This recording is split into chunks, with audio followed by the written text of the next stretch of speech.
नमस्कार, मुंबई 24 लाईव्ह मध्ये मी गोकुल आपल्या सर्वांचं अगदी मनस्वी स्वागत करतोय।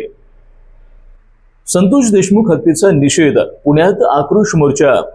बीड जिल्ह्यातील सरपंच संतोष देशमुख यांच्या हत्येचा निषेध व्यक्त करण्यासाठी पुण्यात आक्रोश मोर्चाचं आयोजन करण्यात आलं होतं। राज्यभरातून आरोपींवर कठोर कारवाईची मागणी होत आहे। यावेळी आमदार सुरेश धस यांनी उपमुख्यमंत्री अजित पवारांचं कौतुक केलंय। मात्र धनंजय मुंडे विरोधात कारवाईची मागणी देखील त्यांनी यावेळी केली आणि मंत्रिमंडळातून हकालपट्टी करण्याचा सल्ला दिला। महायुती सरकारचा निर्णय 1 एप्रिल 2025 पासून सर्व वाहनांवर फास्टॅग अनिवार्य।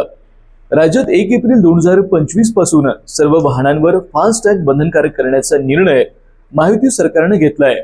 मंत्रिमंडळाच्या बैठकीमध्ये हा निर्णय घेण्यात आला।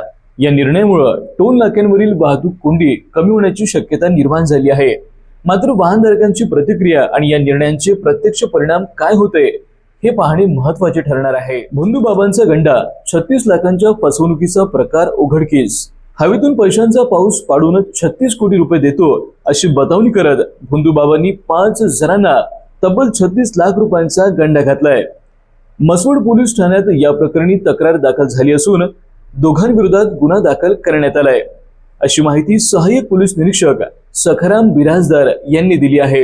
प्रशासनाच्या ढिलाईमुळे आत्मदहनाचा प्रयत्न, सुवर्णकार दीपक दुसाने प्रकरणात न्यायाची मागणी।